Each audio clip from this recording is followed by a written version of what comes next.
Picture the perfect family. 2 successful parents, 2 handsome sons, and a life of luxury. But on one tragic night in 1989, that perfect image shattered into 1,000 pieces.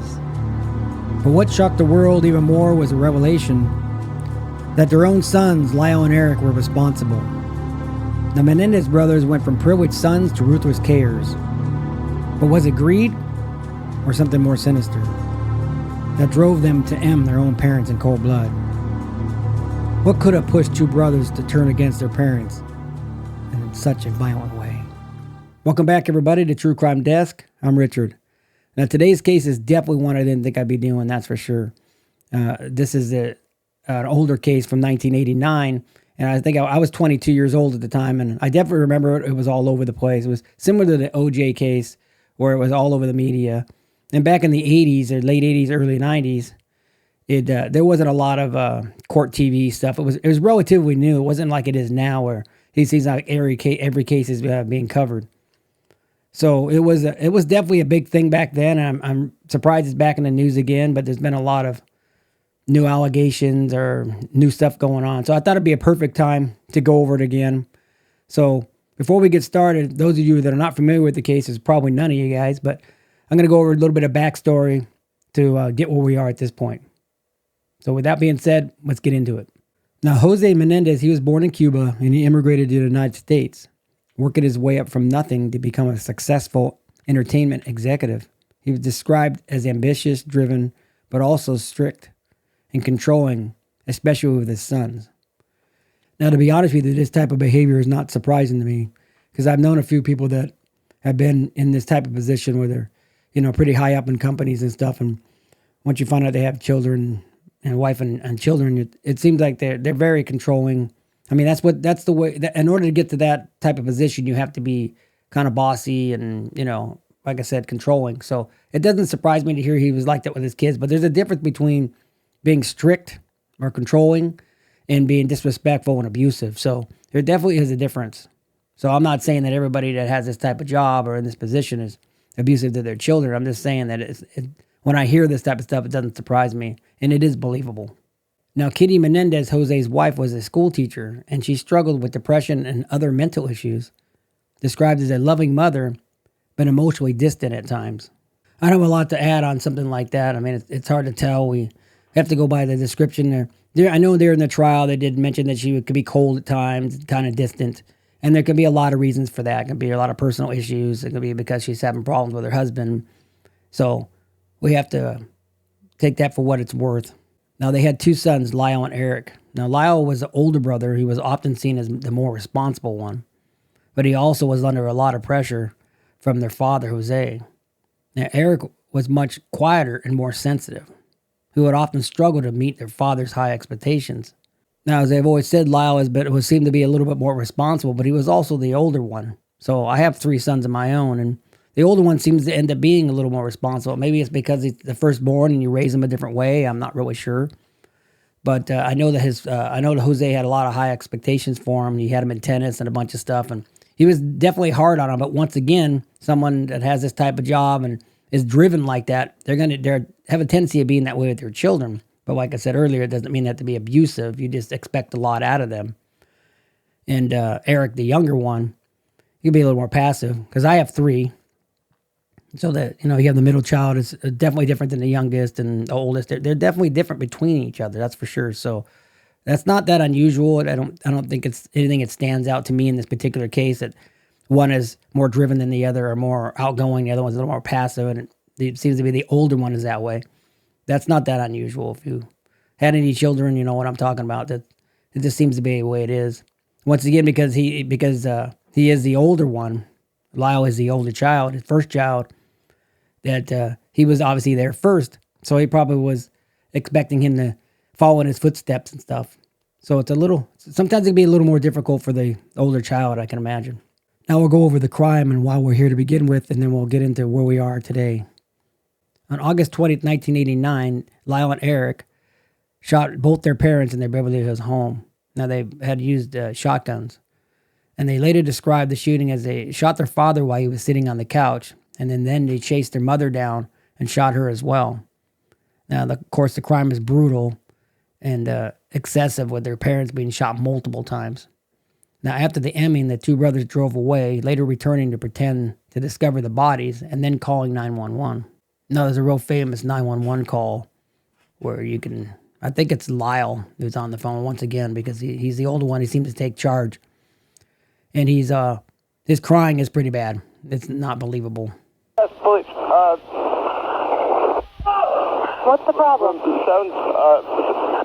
What's the problem? What's the problem? Someone killed my parents. Pardon me? Someone killed my parents.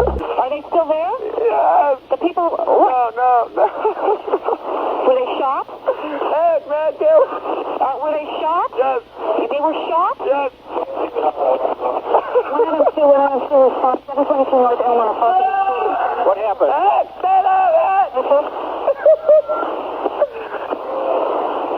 have a hysterical person on. We're trying to get things further. Other units responding. Is the person still there? What happened? We have units around. What happened? Who shot who? I don't hear anything. You came home and found who shot. Now, at first, the police didn't suspect Lyle and Eric. They thought that the Emmings were probably linked to his father's business dealing, and he might have had enemies. Because, as I said earlier, he was known to be very strict and not very nice to people. Now, of course, in Beverly Hills, it's not known to have any crime like that. So it just was, the media was all over the place. So like I said, this is when they first started doing this. It's a little more common now. Not that you have Emmings in Beverly Hills, but a little more common that you talk about cases, and it's been all over the place. So, but after a while, the boys, they raised red flags. They'd be all over town and spending money, and, they just acted strange during their funeral. I think he had played some kind of a song, and Lyle was talking about how his father said he wouldn't be able to walk in his shoes, and then he said that he was actually wearing his father's shoes. So they did a lot of strange things, and they didn't stay low key, that's for sure. Now, the two were eventually arrested in March 1990. It was about 7 months after their parents were K'd. And there was a confession that got out because Eric had a therapist, and he was telling his therapist that him and his brother had K'd their parents. And so his girlfriend, the therapist's girlfriend, overheard the confession and told the police. So that confession became a big part of the prosecution's case, that's for sure. Now, the motive in this case, that's the reason we're talking about this one again, because initially they actually said that their parents' wealth was the reason behind the Emming. So that's not what they're saying now. And then during the trial, they claimed something different. Now, when they eventually went to court, they claimed that they had no choice, and because of the abuse, they felt that their lives were in danger. I do remember that. And that it was very controversial. I know that a lot of people didn't believe them. A lot of people thought that they were just trying to get sympathy, but that's what their claim was, that they, after all the years of being abused, that they felt they had no other choice and they had to stop it. They felt like their lives were in danger. So that's what the motive was. Now, there was two trials in this case. There was one in 1993, and then there was another one in 1996. The first trial in 1993, the jury was dead. The jury was deadlocked. They couldn't reach a unanimous decision. In that particular trial, the defense focused heavily on the abuse, and Lyle and Eric had emotional testimony on the stand when they're sitting there on the stand crying. It was definitely something to see. So if you haven't seen, there's definitely footage of it. It was pretty out there. Now, in the second trial in 1996, the judge would not allow the abuse testimony, which is controversial even to this day. The prosecution argued that the boys' motive was greed, pointing out their lavish spending and all the stuff they're running around town. The jury eventually found both brothers guilty of first-degree M, and they were sentenced to life in prison without the possibility of parole. And that's where we are today. And that's why we're talking about this case. Because what's happening today is that there's letters and stuff out there claiming that they have more evidence. I think there was a letter that Lyle wrote and that they recently discovered, or somebody realized they had it, and it talks about the abuse way before this trial. So they're saying that that's more evidence. So there's a number of things in the letter that allow us to authenticate when it was written. And it's a particular section of the letter that Gardner says is key. He says, "I've been trying to avoid Dad. It's still happening, Andy, but it's worse for me now. Every night I stay up thinking he might come in. I'm afraid. He's crazy. He's warned me 100 times about telling anyone, especially Lyle. No one knew about it at trial. It was never presented. Now, I know a lot of people are wondering about that letter. They have that letter out there. And they were saying that, well, why didn't they bring that out during the trial if it's that good of evidence? But some people are saying, which makes some sense, is that the majority of that letter was talking about other things. And so I think they write it to his cousin. So if you wrote letters to your cousin, many of them before, which I used to do that all the time, and most of it was just a regular conversation, you just happened to mention that part. He's not going to remember that actual letter because it wasn't about that. It was about something else, and it just happened to mention it. So it does kind of make sense that why they didn't say anything about it until now, or didn't even know it even existed.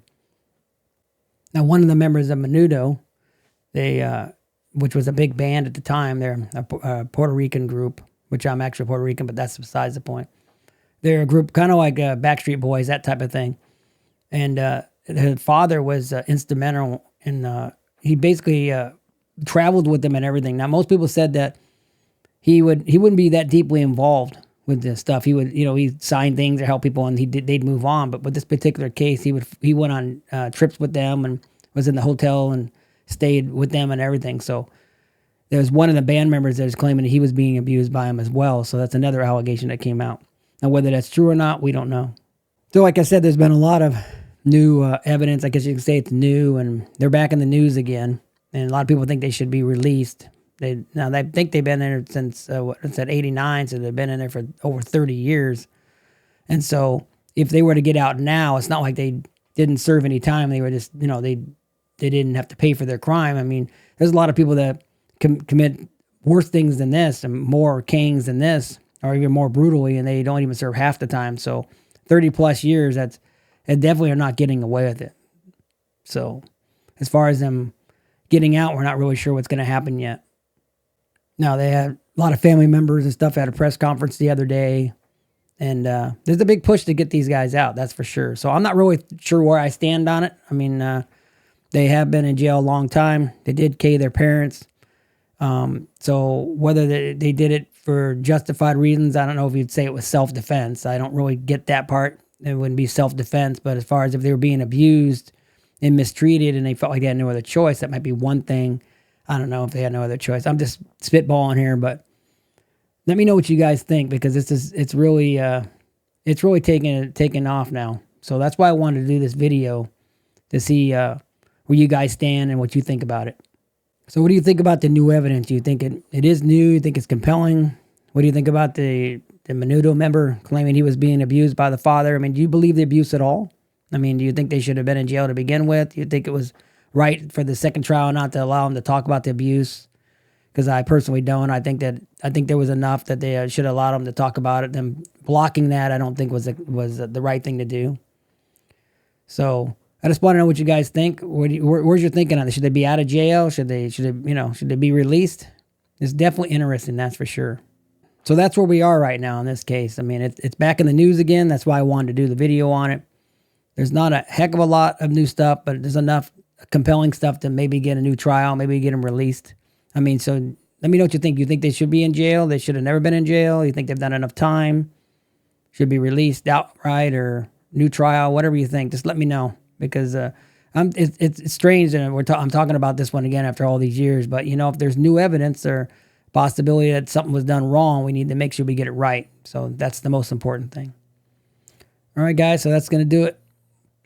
So until next time, stay safe, stay curious, and remember to always mind your surroundings.